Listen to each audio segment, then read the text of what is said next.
लेकिन शांति देवी को सूखी रोटी तक नसीब नहीं होती। कभी कभी वह उन्हें बासी खाना दे देती। मैंने तुम्हारा ठेका नहीं ले रखा है।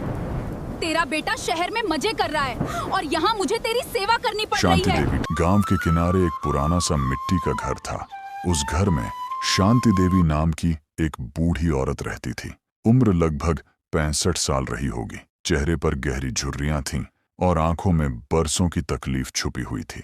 शरीर कमजोर था लेकिन दिल बहुत बड़ा था। उसके पति को गुजरे कई साल हो चुके थे।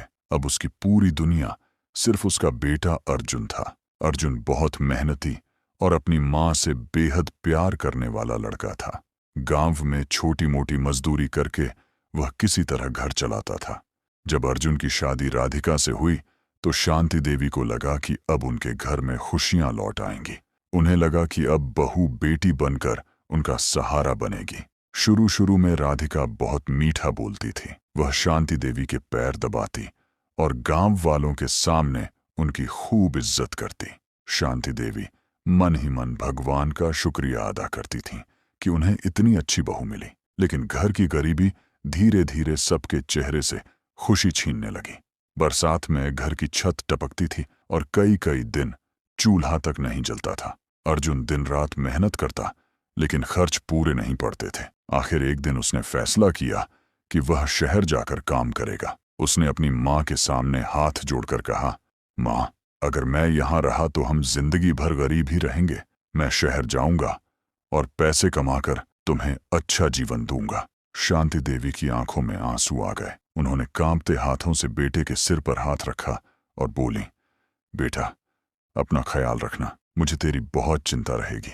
अगले दिन अर्जुन जाने लगा तो उसने अपनी पत्नी राधिका से कहा, मेरी माँ का ध्यान रखना, उन्हें समय पर दवा और खाना देना।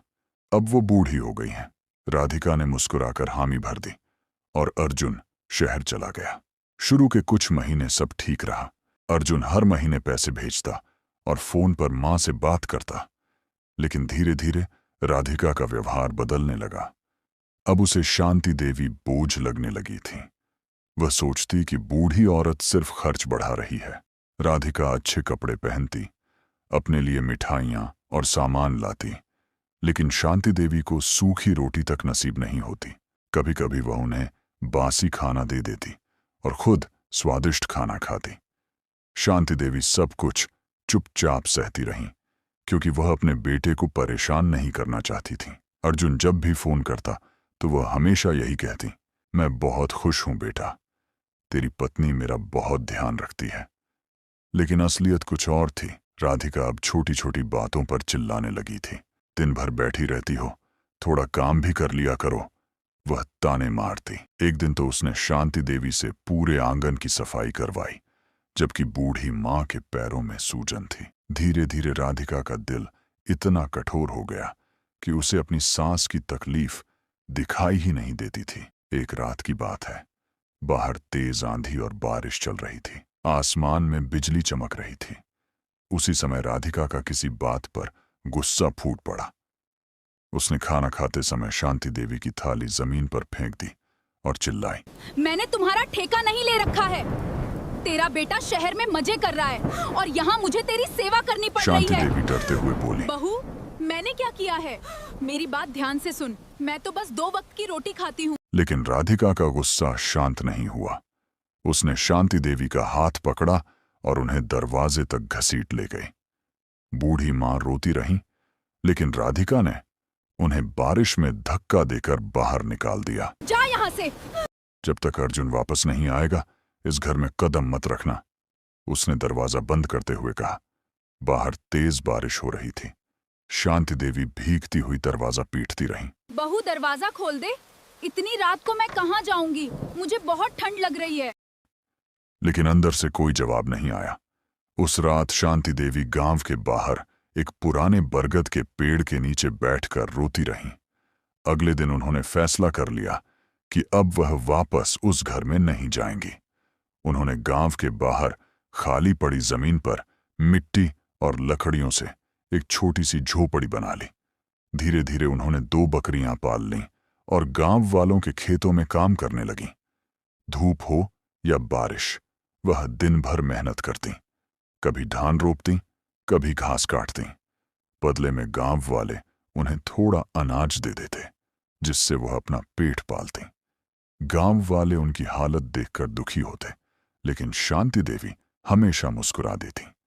दूसरी तरफ अर्जुन शहर में दिन रात मेहनत कर रहा था। उसे लगता था कि उसकी मां घर में आराम से रह रही होगी। 2 साल बीत गए। अर्जुन ने काफी पैसे जोड़ लिए थे। उसने अपनी मां के लिए गर्म शॉल खरीदी और पत्नी के लिए सोने की चूड़ियां ली। वह बहुत खुश था कि अब उसका परिवार अच्छे दिन देखेगा। गर्मियों की दोपहर थी।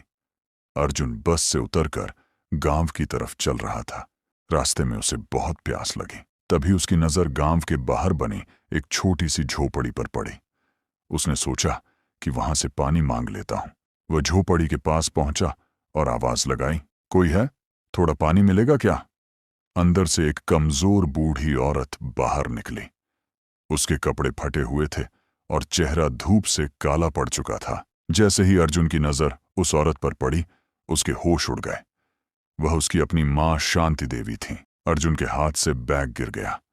उसकी आंखों से आंसू बहने लगे।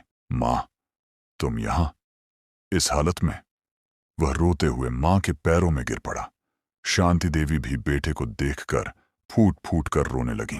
अर्जुन ने मां को गले लगाकर पूछा, मुझे सच बताओ मां, ये सब कैसे हुआ? बहुत पूछने पर शांति देवी ने सारी सच्चाई बता दी। उन्होंने बताया कि कैसे राधिका ने उन्हें घर से निकाल दिया था और वह 2 साल से मजदूरी करके जी रही थी।